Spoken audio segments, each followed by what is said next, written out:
አሰላሙ አለይኩም ወራህመቱላሂ ወበረካቱ። ውድ የአዲስ አበባ ቻናል ተከታታዮች በዛሬው ፕሮግራማችን ስለ ጠቢቡ ሉቅማን አልሐኪም የምናይ ይሆናል። አብራችሁን ቆዩ። አላህ ሱብሓነሁ ወተዓላ ሉቅማንን በቁርአን ውስጥ አውስቷቸዋል። አንድ የቁርአን ምዕራፍን በስማቸው ተሰይሟል። ሉቅማን አላህ ጥበብን ሰጥቷቸዋል። ጥበብ የተሰጠው ሰው ብዙ መልካም ነገር ተሰጥቶታል። ሉቅማን የጥንቷ ነውባ ግዛት የሚኖሩ የቆዳ ቀለማቸው ጥቁር፣ ከንፈራቸው ትልልቅ፣ እግራቸው ከባድና ውስጡ የተሰነጣጠቀ ሰዎች የባሪያ ጎሳ ነበሩ። ሉቅማን የተወለዱት ነውባ ግብጽ ሱዳን ድንበር ላይ የምትገኝ ቦታ ላይ ነው።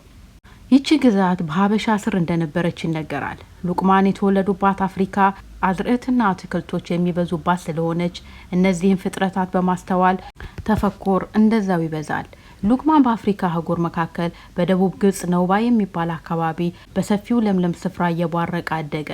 የዚህች አህጉር ነዋሪዎችም ጸይም መልክ አላቸው። የሉቅማን ባህሪያትም አፍሪካዊነቱን የሚያንጸባርቅ ሆነው ተገልጸዋል።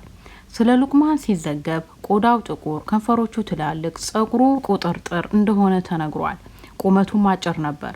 ሉቅማን ወደ ጫካ ይወጣና ጥቅጥቅ ባለው ደን ውስጥ ይዘዋወራል። ታላላቅ ተራራዎችንም ይወጣል። የሚሄደው በባዶ እግሩ ነበር። ልብሱም እንደ አፍሪካውያን ወገኖች ሁሉ ግማሽ አካላቱን ብቻ ነበር የሚሸፍነው። ስለዚህም ነበር ውስጥ እግሩ የተሰነጣጠቀው።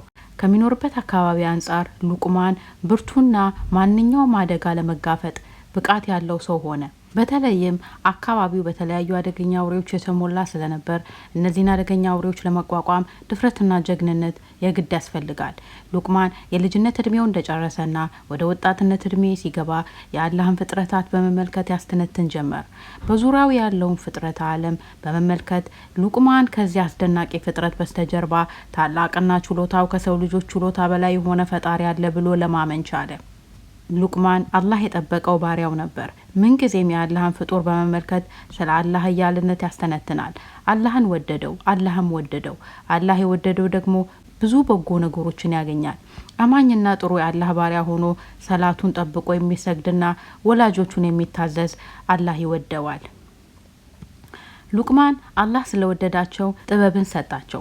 ሂክማን የተሰጠው ደግሞ ብዙ ደግ ነገር ተሰጥቶታል። አንዳንድ ሰዎች ሉቅማን ነብይ ነው ይላሉ። አላህ ግን ስለ ሉቅማን እንዲህ ብሏል። ለሉቅማንም ጥበብን በእርግጥ ሰጠ ነው። ሉቅማን 12 በሉቅማን ታሪክ ውስጥ እንደተነገረው አንድ ጊዜ እኩለ ቀን ላይ ተኝቶ ሳለ እንዲህ የሚል ጥሪ ሰማ። ሉቅማን ሆይ በመሬት ላይ ምትክ ሆነህ በሰዎች መካከል በሐቅና በፍትህ መፍረድ ትፈልጋለህ? ሉቅማንም እንዲህ ሲል መለሰ፣ ጌታዬ ምርጫውን ከሰጠኸኝ ሰላማዊ መሆን እመርጣለሁ። ይህን ታላቅ ኃላፊነት መሸከም አልፈልግም። አንተ ጌታዬ ከወሰንክብኝ ደግሞ የጌታዬን ትእዛዝ እቀበላለሁ።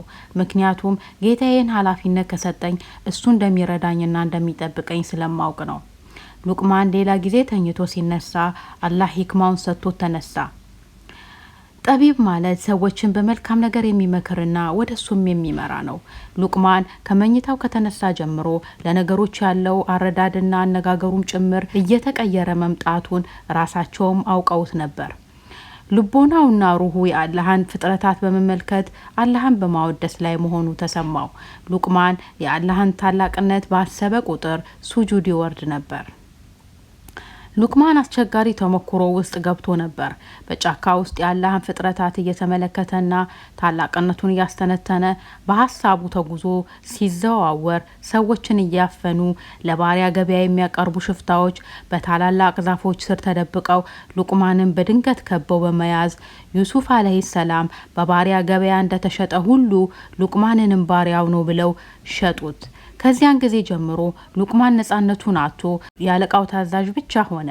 ይህ ፈተና ሉቅማንን ከገጠመው ፈተናዎች ሁሉ አስቸጋሪ የነበረ ቢሆንም አላህ ከባሪያነት የሚያወጣበትን የጥበብ መሳሪያ ሰጥቶታል። ከአላህ ውጭ ላለ አካል ማምለክም ይሁን ማደር አይፈልግም ነበር። ስለሆነም ሉቅማን ይህን ፈተና ለመቋቋም በጸሎትና በትዕግስት ታግዞ ቆየ። ጊዜው ብዙ ቢቆይም በስተመጨረሻ አላህ ነጻ እንደሚያወጣው እምነቱ የጸና ነበር። ከለታት አንድ ቀን አለቃው በጋርዶ ከስጋው መካከል በጣም መጥፎውንና በጣም ጥሩውን አካል መርጦ እንዲያመጣለት አዘዘው። ሉቅማን ወደ በጎቹ በረት ገባና ደህናውን ጠቦት አርዶ ምላስና ልቡን ለአለቃው ወሰደለት።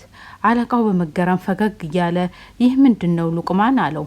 ሉቅማንም አለቃዬ ሆይ እነሱ ልብና ምላስ ናቸው።